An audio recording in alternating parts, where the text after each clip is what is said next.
Hey guys, and welcome to the, as far as we know it, final episode of Sunday Sermon with Ola.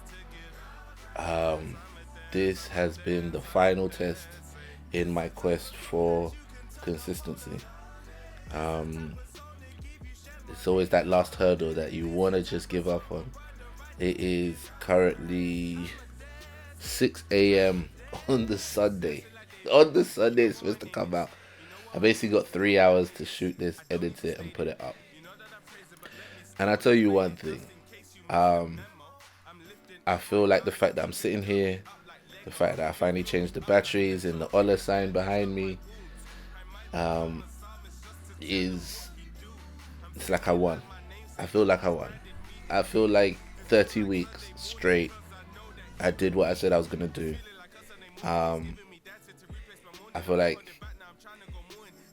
it feels like a happy end. You know what I'm saying? It feels like there was accomplishment, and that's got something to do with today's topic. But before we get into that, I had mentioned this before, and so I really would like to spend some time on this up front. Um, I have to do my thank yous. Thank you to every single person who has listened to even one episode of this. To every person who shared an episode of this. Every person who got behind me, every person who encouraged me, every person who sent me a message. I want to say thank you to every person who joined in the lives, every person who contributed financially, especially you guys. I can't state my gratitude enough. Thank you. You guys are fantastic. You guys have made this a worthwhile project. Um, and you have really encouraged me that another thing that comes from my head can translate to like value in someone else's life. When you start with an idea in your head, you have no idea if anybody's gonna really be up for it or even really find any value in it. But you guys have validated that value many times over, and I'm grateful for you. Every single one of you. Every single one. Thank you guys. Now, I did ask you guys to send me some voice notes with your favorite moments from the pod. Um, I listened to a few of these actually. I was gonna play them first time on the pod, but I'm thankful I did it because one of them was just a voice note and it wasn't actually to do with this. My guy Nigel voice noted me about Ginny Wine and his baby hairs, and I was like, thank God I didn't play this out on the pod. Um, but shout out to you, Nigel, as well, man. You really came in consistent in the last few episodes and on the lives as well. So thank you, man. All right, I'm gonna start playing a few of these voice notes. The first one up is from my bro Shion. Um, and over the course of doing this pod, getting to know you, seeing you come into your own as well. This has been fantastic. So for me, that makes it even more special to have a moment like this where essentially you know I'm getting a sense that something I've done has sown into your life. So I want to take this moment to have a listen, basically. Now, where was see, this is the thing. Everyone sent me everyone sent me their stuff in different ways, and this is the problem with it. The problem with it is that where have I put it now? I actually queued everything up as well. That's how you know it's way too early for all of this, man. Okay, let me search. Boy. Oh man, everyone just sent me. Well, most people sent me theirs over Instagram, and that made it really easy for me to go through them and just play them out. But this brother here had to email me one. My guy. All right, let me just find this one because it's the only one that was emailed to me. So let me just play that one up front. Now my phone gonna spend ages trying to find the flipping bruh. Hi, Ola. Sharon here. First of all, big up yourself. Sunday Salmon is a family favorite in my house. My favorite episode has got to be the fatherhood episode because it was just too real. I wouldn't say it's the best one, but it's definitely my favorite. As for favorite moments, I have three. First one is when everyone is roasting Big Rich because of his shoulders. The second one is Nabil in non-compete talking about pregnancy. And finally, every Tina appearance. Shout out to Tina, she's essential. Everyone. Yeah, congratulations on the consistency. I'm looking forward to more big things. And shout out to Mrs. the Comedian and Little Man on the way. God bless. God bless this brother, man. Thank you, man. Um, at this point, I should note that one of the reasons this was really tough for me to do is because as sit here on a Sunday, my baby is due tomorrow. Um, you say, how could you say so sure tomorrow? It's a planned C-section. So my son is supposed to arrive tomorrow, and getting the preparing the house, doing all the last minute things this weekend has really taken a lot out of me because I still have all my other usual concerns as well. But God has been my strength, and I'm still here. So let's play the next one, man. And thank you, bro. Thank you, genuinely. Hey Ola, just responding to your message. I don't know if I'm too late, but I just wanted to say my favorite. I mean, if I was to talk about my favorite moments on your podcast, I would need. I need to feature with you on your podcast. But for me, my favorite was the servant leadership. Podcast because quite frankly, I'm tired and annoyed at seeing the same debate about submission and or women should submit to men, and the reality is that that pod was exceptionally helpful because it hit to the heart of the real problem. First, we have to be worthy of being submitted to, and the best way to be a leader is to serve your partner and to hear your partner. And I've shared that podcast with my brothers, and we find it very, very illuminating and very helpful. So thank you very much, Ola. My bro recorded that in an air conditioned event, and I appreciate you for it, man. I appreciate you taking time off your work of fixing the vents from Die Hard, and still taking time to voice note me. That's my guy, Michael, bro. God bless you, man. Thank you very much, man. That's a big accolade. The servant leadership episode was one of the most popular ones, and I thought it was just because women were like using it to act guys. Like, hey, come listen to this, yeah. When next time you want to talk about submission, go listen to this.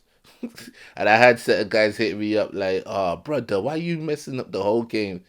But brothers like you that really appreciate what's going on here and appreciate the fact that whilst I have all these big things I'd like to say, and I'm willing to say some things to women that most people aren't willing to say, or whatever it is, I still want to sow into men and make sure that we're bringing out about the best cropping men possible. I want to see men do their best. So I'm glad that you saw value in that and that your brothers did as well. And for sure, in terms of, the episodes that you enjoyed as well, each one of these has a special place in my heart. There's a reason why I spoke about it. It was often connected to my life, what I was going through, and a lot of times what you were suggesting, but I really put a lot of myself into these episodes. So every time you say you like a specific episode, there's, and the time we were roasting Big Rich, or you man were roasting Big Rich because of his shoulders, that was hilarious. And I'm sure you know that this Tina thing is gonna be a running theme. Tina was low key the star of this whole the whole lives um, element of this show. Now, the next person I'm gonna play to you has a problem in his head. He is, and do you know what? Yeah, don't skip on the fact that I have this much great feedback from men. Men don't get out and vocally support stuff, so please clock this. This guy has a problem, right? His head is not correct. This is his actual voice note in reply to my request for voice notes. Yo, first of all, appreciate you, Ola, for starting Sunday sermon, doing the lives and all that stuff because Obviously, it was just a good chance to have some original conversations, shall I say. And I met some cool people in the process. To be honest, just the way that certain schools of thought and certain ways of looking at life were challenged in the conversations we had. That's something I took away that I really appreciated. But in particular, just any time that anytime we were in the comments and Tina came on and would just be firing off for no reason. Most times for no reason. Definitely a favorite. That made the show interesting. We appreciate. So as I said, Tina is clearly a theme here. Um, shout out to Tina. Shout out to Tina. A lot of love for that sister, and yeah, I can't express my gratitude enough. Clearly, everyone else really enjoyed having her on and having you on, sis. So God bless you. Um, so that was his note. That's Muff, by the way, and you know, God bless you as well, bro. God bless you for sending that in. Now I'm gonna play the next three voice notes that you sent in, and this is why I said this guy's head is not correct. I really liked that Muff guy every time he came on. Like, he was really funny and dead smart as well. Like, I don't know what he did, but like he just the way he'd come on and like he'd take a conversation and he'd just take you off. Like he'd tell a story or he'd paint a picture in a way that made me think like beyond what I was used to. Really good. Like if you do another show, you've got to get him back. Like he's definitely been a highlight for me. But big up yourself, Ola. You did really good. I think this is a definitely example of what black men can do. Yeah. That's not the only one. This is the problem here. This is where you know someone don't call finish. Hey, what's up, Ola? I bet you didn't think you had friends in Scotland, but you do. I just wanted to see that. I think the way you were the type to talk about something really serious, but also keep the humour in there, which is what really drew me in because I could tell that you're fundamentally still a comedian, even if you're talking about things that may be triggering or may evoke certain emotions that may be considered sensitive, but you do so in a way that I'm able to laugh at myself and appreciate that. So keep doing what you're doing. Big up to you from London to Glasgow.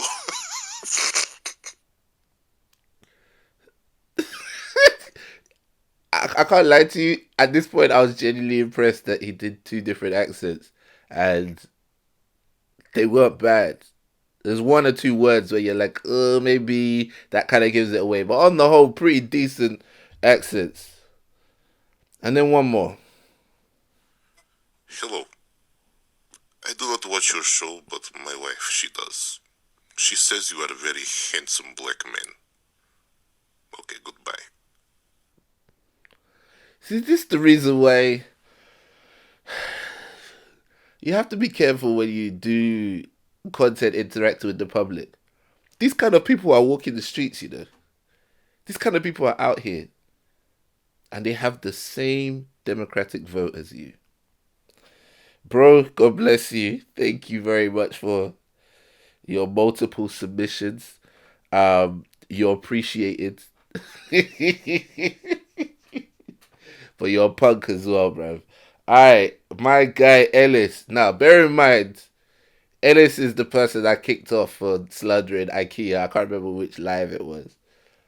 And this guy has been the greatest sport. He's still here, still rocking with me, still came back.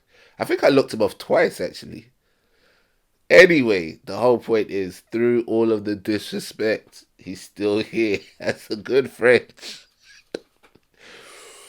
It was all bad anyway. We all know it's all love. But yeah, shout out to you, Ellis. The Sunday sermon was an experience that not many people would really appreciate unless they were in it. And those who tuned in, they knew the deal. And those who didn't, well, they could catch up later. But the vibe was the vibe was definitely in the moment, and I'm so appreciative I got to be there when it happened, and I've gained friends and acquaintances and allies all because of the sermon. So thank you, Ola, for doing a great service and reaching out and building a community and making everything just so amazing. You are the soul and the beat behind it, and the wisdom I've picked up from you and many others I will take with me forever. So thank you, bro. Thank you, thank you, thank you. You guys gonna make me shed a thug tear real quick. That was that was like if someone looked at my mission statement and looked at like what it is I aim to do and wanted to let me know that I achieved my aims, like that's the voice note. I really believe in creating content that creates community. I really believe in making sure that people enjoy a moment.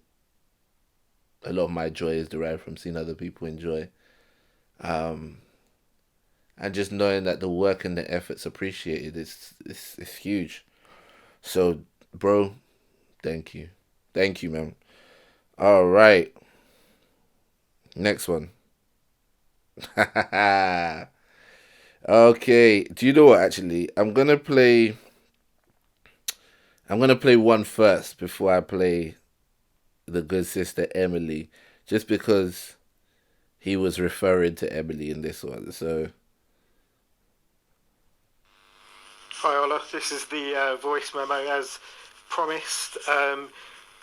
Yeah, like I said, really enjoyed Sunday Sermon since you started it 30 weeks ago. I think I was there from maybe not quite the start, but from a few episodes in, and thoroughly enjoyed it, and enjoyed the discussions on the Sunday evening as well. So I think there hasn't been an evening where the discussion hasn't brought some enlightenment in one way or another, and definitely brought a lot of entertainment. My highlight for from all of the Sunday sermons is the other Mrs. Andy Warhover's school tales about her and her friends and what they used to get up to. I mean, these are things that are never going to leave my memory. They're fully ingrained in there because they were just so unbelievable to listen to. just in case you're not aware, the other Mrs. Andy Warhammer is Emily, and Emily is has been an absolute staple on this podcast. And yeah, the time when she told the stories from school, I mean, most of her stories were wild. And the thing is, she tells them like they're not wild. She'll tell the story, and halfway you're like, what? Emily, I think you must know at this point that these stories are mad, and that's why we love you and we love them. And I just have to take time out to shout out Herschel. Thank you for that. Thank you for that, man. I mean, just so dependable, a real veteran. Every live, apart from one, there was one live where you answered from the car, but every live, we know where you're gonna be. One of the first people to put your request in to go live, and you're gonna be on the spot in the couch, and, and you're gonna come with your own point of view. You're gonna get involved. You're up at 9 a.m. on the premiere, watching the pod on YouTube. Like when in terms of engagement, you can't actually fault Herschel. You can't fault him. So thank you, man. Thank you. Definitely. If there was like a class prize for attendance, I'm pretty sure Herschel will win it. All right. Let's hear from Emily herself, the other Mrs. Andy Warhover. Hola, I'm very sad to see Sunday Sermon go. But rather than express sadness, I want to say thank you. Thank you for keeping us entertained. Thank you for being thought provoking. Thank you for impacting our lives. You have actually done that in ways that I'm sure you do not quite appreciate as yet, but you have taught me personally a lot about embracing life, men, relationships, parenting, doing some inner work. I mean, there is so much there. And you've done all this, like I say, whilst being entertaining and witty. And I am eternally grateful. So I will not so much be sad that this project has ended, as I will look forward for the next one, congratulate you on the winding up of this one, and on the beginning of the next one. Good luck, Ola, and thank you so much. Bye. Fantastic. Ah, these warm my heart. Thank you so much, Emily. Thank you as also for your consistency, willing to go live and discuss with me, running your own fantastic lives as well. And listening to the podcast, getting involved. I don't know how to say how grateful I am except to say thank you. So thank you, Emily. And thank you for all your contributions, your open, free, uh, transparent contributions, the stories you told, your thought positions, and for being pleasant. Because I know there's many interactions you have which could really go left, and this wasn't one of them. Because it's not that everyone on here is someone I agree with 100% or we always have the same point of view. No, but I think this is showing that people can disagree and still have pleasant, friendly conversation. And I think that's a bigger victory than getting everybody to agree. Clearly, nations are looking for this ability. So the fact that we achieved it here on Sunday Sermon, I think, is fantastic. Now, let me just be sure that there are no more other submissions before I go to my favorite one. Uh, oh no, I don't believe so. If you did send me one and I've missed it out, please forgive me. Please forgive me. But I'm sure you'll understand why when I play you my favorite one. Hey Ola, congratulations on 30 weeks of Sunday Sermon with Ola. I am a very, very proud wife. You did incredibly well. It was amazing to see your effort, your tenacity, your stamina. Recording the pod most times really late on a Sunday, on a Saturday, staying up till God knows when to edit and then putting the pod out. Really proud of you. You did a phenomenal job. I enjoyed pretty much every single episode, and I say pretty much because, I'm a little bit well, what's the word? Frigid, maybe, I don't know. So like sometimes listening at like 9 a.m. on a Sunday morning to you talking about sex, I was like, oh my god, I'm cringing. But you did an incredible job, and as always, you presented a very balanced discussion. Also very proud of your Sunday evening lives. Now we did a live together maybe last week, and it was an hour long, and I was completely drained. So how you would manage to do kind of 3 and 4 hours, I don't know, but I salute you. Congratulations once again. I'm really proud. My favorite episode was Boy Mum, Mum Boy. That episode, I loved it. Like I say, you're very real, very raw, but great balance. And here is to the next project. I look forward to seeing what you're going to do next. Onwards and upwards. Love you, babe. Bye. A few things to point out there. One, that makes it all worth it. A voice note from my wife saying this is everything. Number two, I did not force her to do this.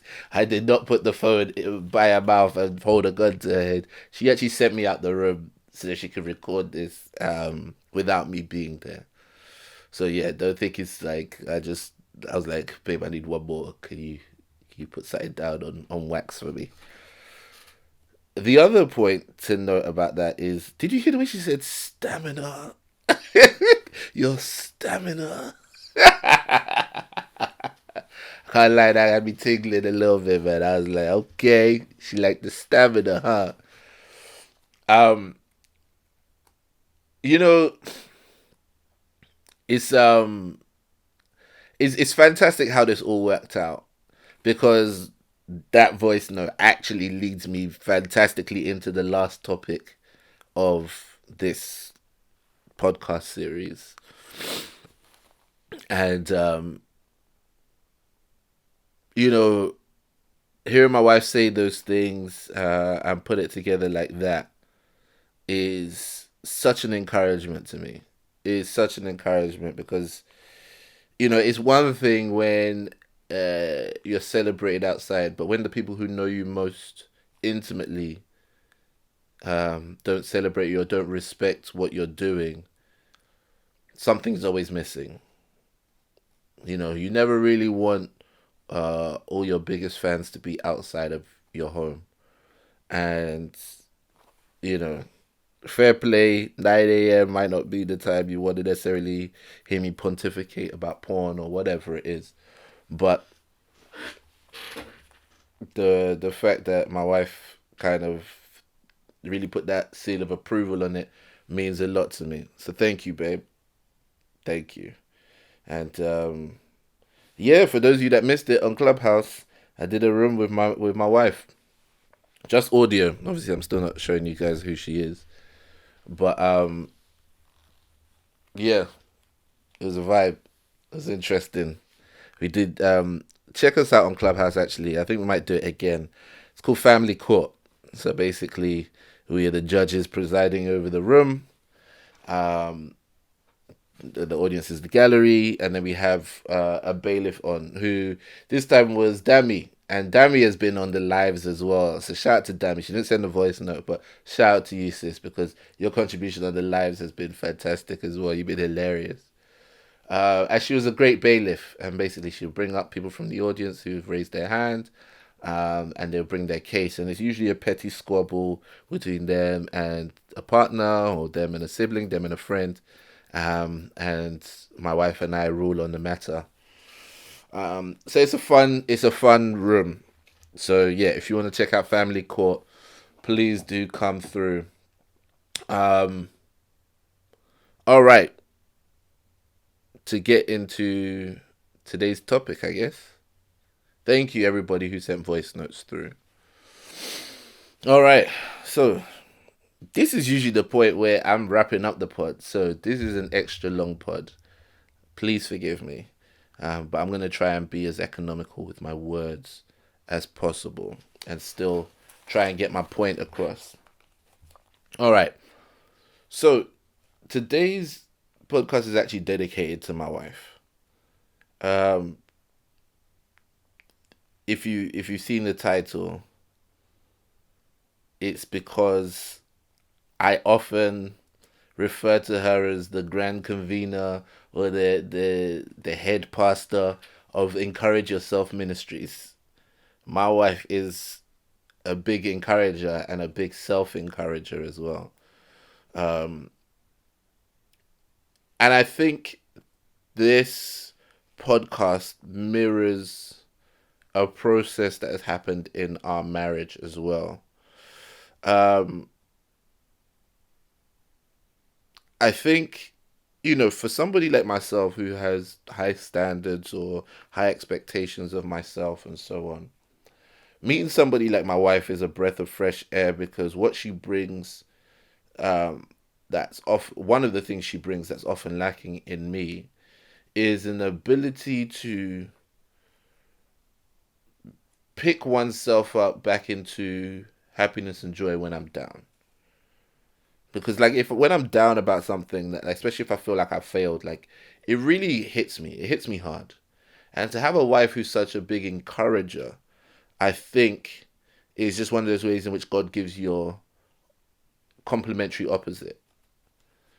And so I think from my wife, I've learnt the importance of hearing a kind word when you're in the middle of a challenge, hearing that there's hope, hearing that you are good, hearing something positive. I think that's one of the main things she's taught me. But I also think that in complementary opposite to this, I would like to believe anyway that I have essentially taught or made the point or inspired or whatever it is, taught my wife the importance of encouraging to do better rather than encouraging to feel better. And that's what today is about. Encouraging to do better rather than encouraging to feel better. My wife is the one that will sugarcoat things to spare your emotions, and I'm the direct talker, the direct speaker who wants to see you improve, and so will give you the straight truth. My wife has struggled sometimes setting boundaries and telling people what's up. I have struggles in speaking to people in a way that they can still receive what I'm saying without, first of all, without me losing them by the offense. So you can see how we have polar opposite struggles and how they complement our personalities. And so I always call my wife like the head pastor of Encourage Yourself Ministries, because she has this tendency at times when I have like a gripe with her to respond with words to reaffirm herself. And like I said, I've learned the importance of not just hearing negative, or hearing feedback about how you need to change or hearing what you've done wrong, right? So I don't take that away from her. But what I often find is when the emphasis is on the emotional aspect, the emotional comfort, once you've received the comfort of telling yourself the nice thing that you need to hear, there's no real room for growth after that. Because there's no drive anymore. You've actually already received the comfort that you needed. Right? So it's like if I tell you, look, you're not doing well in your studies right now. You're failing. And you say, I'm not a failure in Jesus' name. I'm more than a conqueror. That might make you feel better, but that doesn't stop the fact that you're failing. So when you walk out of there with a failed grade and you don't get to progress or get the job that you want or whatever it is, whilst you may have felt good, you still have to deal with the consequence of it. Right? And I think that's what I mean by it. That's where I've come in and kind of taught my wife this, because I'm very much based on the results. And that's why I say, I can be quite hard on myself if I don't get the results that I want. So it's frustrating to me to see somebody basically just encourage themselves based on rhetoric and feel good and then continue, because I'm like, I know you can do better. I want you to do better. And I really do see it as part of my ministry in life to bring the best out of my wife and of my children. Not because I am the best, but because I believe that there's something in me that can bring greatness out in those around me. Right? So if I hold somebody to a high standard, it's usually because I believe they can attain it. Which is a hard conversation to have with somebody, especially if they find that uncomfortable and they don't want to leave that comfort zone. But I think the same things happened with the pod. I think, one of the biggest weird badges to wear, to take on with a smile, was the fact that at the beginning of a lot of lives, at the beginning of this process, in a lot of the lives, I was referred to as a misogynist. Now, this wasn't like cancel Ola, he's a misogynist. This was like, oh, here comes Ola again with his misogynistic views, half tongue-in-cheek, half banter, half kind of, on the other hand, like half, this is how I feel. And I always used to make the point that I can seem like a misogynist to you if you genuinely believe that pointing out something that a woman may need to improve in or a woman hasn't done well automatically means you hate her. If you believe that loving somebody is simply telling them they are fantastic, they are wonderful, they're beautiful, then we have a fundamental disagreement on what love looks like. I find it to be just as loving, if not a huge part of loving somebody, to see where they may be making a mistake or see maybe where they may be getting something wrong and give them the truth. I think that's just as important.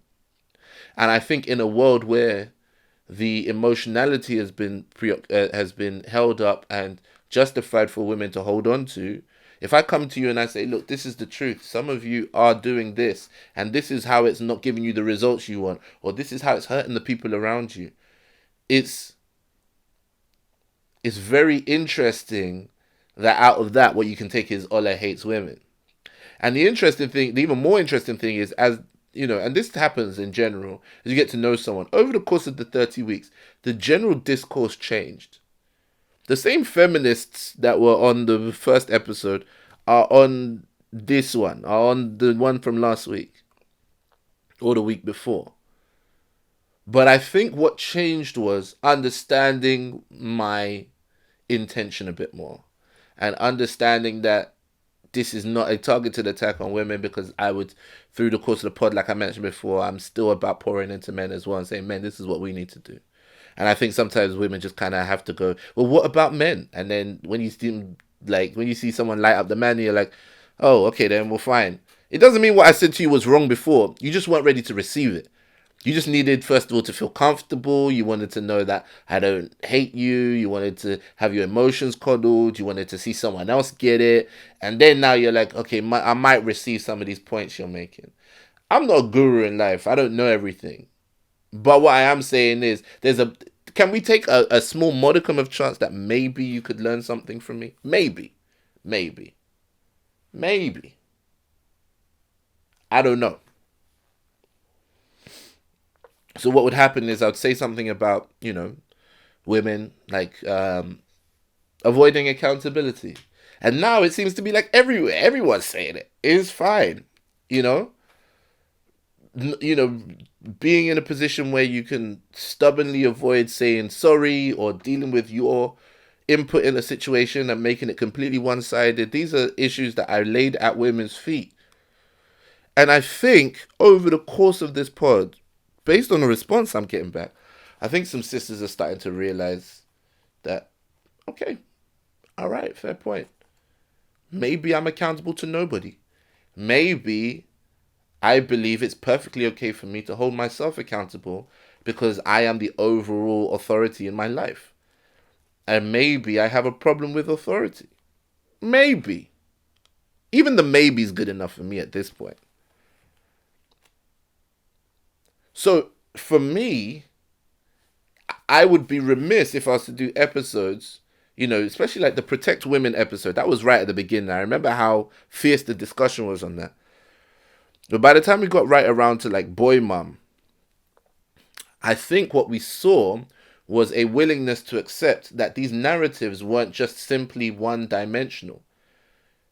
After we did the dads episode, the Black Dads episode, and I made the point that why is it that black men have to live up or have to be characterized by the worst amongst us? I think by that point we were starting to realize, hold on a second. When we're talking about black men, we have plenty of real stories of black dads who haven't done well, but black men have to carry the brunt of that in terms of our image and how we're talked about and how we're discussed by black women. And by the time we're talking about black women, and if I bring up the worst amongst you, you don't want to be characterized by that person. Now you want to start doing, on the whole, we're good. On the whole, I'm not like that, blah, blah, blah. And I think that process happened overall in terms of the men and women discussion. And it's not that everybody's going to sit down and articulate like this, but I really believe that this is one of the greatest lessons sisters can learn from brothers. Because most brothers, when they are masculine men, and I'm lightly giving myself this title in this position because usually masculinity is associated with logic. If you listen to last week's episode, I am not by any means putting myself forward as the progenitor of masculinity. But if a man's being masculine with you, he's most likely being logical with you. And he's not letting his emotionality lead. Now, I'm not saying there's no place for emotion, but emotion is quite naturally reactive and a follower. Emotions happen in response to external stimuli. What happened? You know, it's a reactive. Emotions can't lead. Emotions are a feedback mechanism. You do something and then you realize how you feel about it.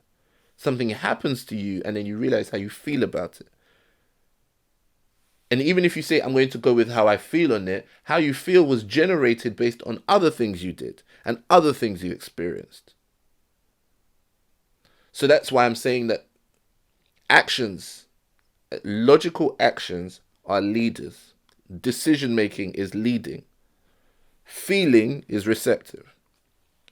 And so when we talk about men leading, if somebody is going to be more logical with you, they have the ability to show you what encouragement to do better looks like, where you may have been focused on encouragement to feel better.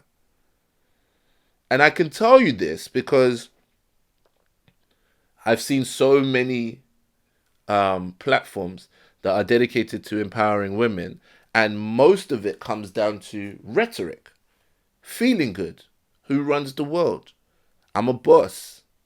Whereas in the real world, you haven't hired anybody, right? And this takes me to Kevin Samuels, because this week I've actually ended up watching so much of it, so much of his content. I got sucked in, man. My wife was the one watching a lot of it before. Now I'm the one watching it, and I think the reason why my wife has enjoyed it is because, one, it's fun watching people get lit up for her, but also because this guy's actually playing the role of a father to a lot of the women that call in on his show. I've mentioned him earlier on in the pod, but he's a guy who is an image consultant, stylist or whatever, but he's kind of gone viral because he speaks to a lot of women about who want to be with high value men or whatever it is, or have issues dating or finding somebody, and he's very real and straight with them. And even so much so that times I'm watching, I'm cringing like, my guy, can't you just throw a little bone? Like, I would be emotionally sucked in by her story, by the fact that she seems so down or whatever it is, and he has the ability to never break character, and it's weird, but it's like the utmost extension of being logical. He'll present facts and figures to these women. I mean, he doesn't have any emotions at all. He clearly gets frustrated and irritated and angry. But I'm saying that, like, he'll present these issues to these women in a way that is like, look, these are facts, and what you say you feel, you say you feel you have a chance of finding a high value man, but let's look at what the real numbers are.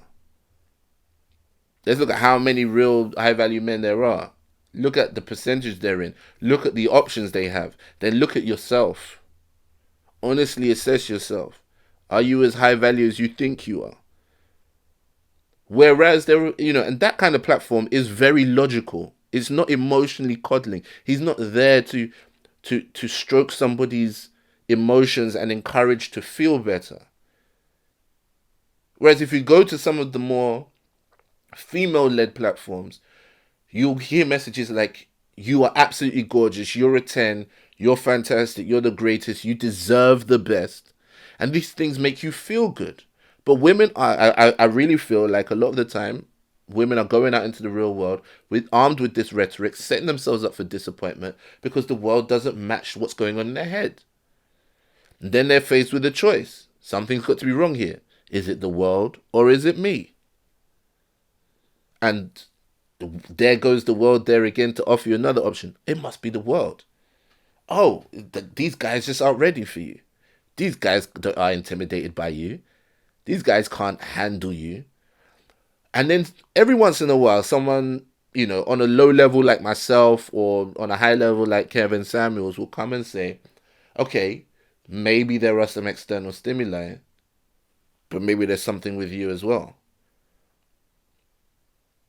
Maybe there's an arrogance in believing that you can maintain your personality and everyone else should move around it. Maybe you could work on being more pleasant. And I think that feels like someone doesn't love you. But because we have such a crisis of masculinity and fatherhood, we don't understand that person really loves you. That person's preparing you for the world. That person's preparing you for reality. That person's preparing you for happiness. one thing I really took from Kevin Samuels is the importance of good expectations, a good level of expectations. Because you see, in a world that teaches you to just aim as high as you can, just say, I want this and go for it. The sad thing about it is that you can find something really good and never fully enjoy it because you're so convinced that you deserve better. And I think it's the position a lot of sisters find themselves in. Faced with good men, but they'd rather compete for the top 2% of men.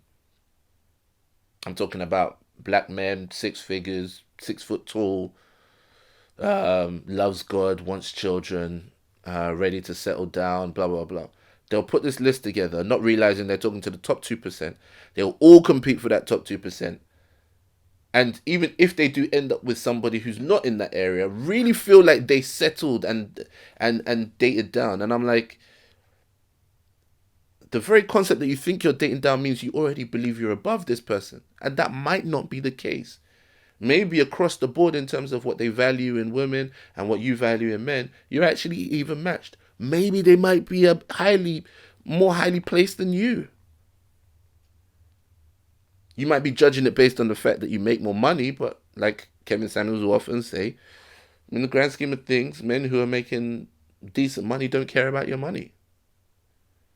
They value your beauty, your youth, your fertility, your cooperativeness, your submission, all of these areas. And those are the areas you're choosing to minor in. You're choosing to say those shouldn't matter. And it's like life is showing you that they do matter. So overall, what am I saying? I'm saying that whether it's having your father around, a strong like brother, a pastor, some kind of man that you can trust his authority and be accountable to. I'm not saying you have to submit to him because he's not your husband, maybe. If he's your husband, great. But if not, at least be accountable to a man. I think you could benefit from some real logic. I think when you're making emotional decisions throughout your life, you could really benefit from having a man you're accountable to who can speak truth to you and tell you, sis, this is not a great way to make a decision. This obviously works both ways as well. Like I said, I've learned from my wife the importance of speaking positive and making sure people feel good. I just don't believe that it ends there. And it doesn't lead you anywhere either. That's a feedback mechanism. So as a man, if you are accountable to a woman, you'll probably learn how to communicate more in a way that can still hold somebody accountable, can still get your point across, but can still maintain the relationship by speaking to them in a way that lifts them up and encourages them rather than leaving them feeling downtrodden. You might start to be able to blend the two.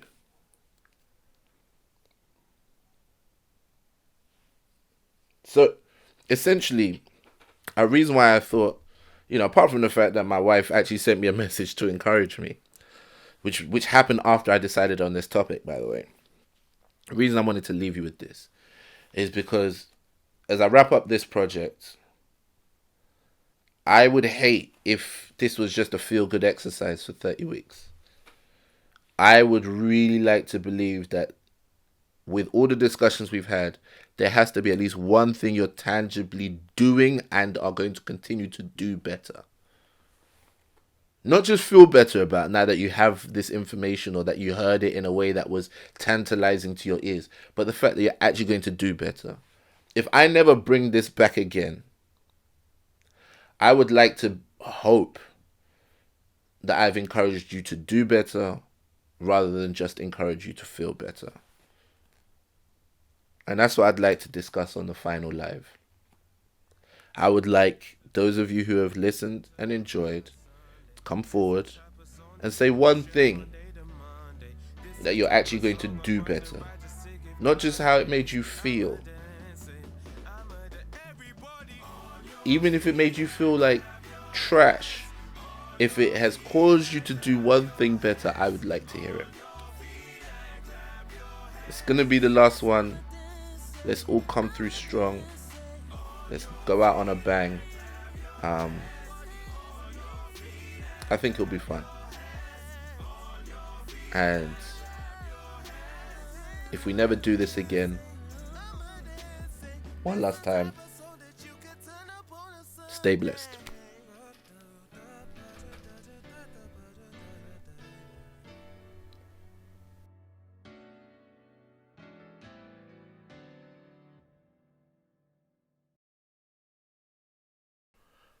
Oh, so you really thought I was gonna end this thing without playing something from Tina? Oh, okay, well, this is a little bonus for those of you who listened to the end. Um, Tina sent a voice note in of her favorite moment, and surprise, surprise, her favorite moment is of her. Tina, take it away. One last time. If no one has said in the bin and then put the bin in the sea, then I also put that in here because that's really a highlight over the last, how many weeks has it been? 30 weeks? 29? I don't know. But yeah, in the bin. Enter the bin by force. In the bin! In the bin! Put him in the bin!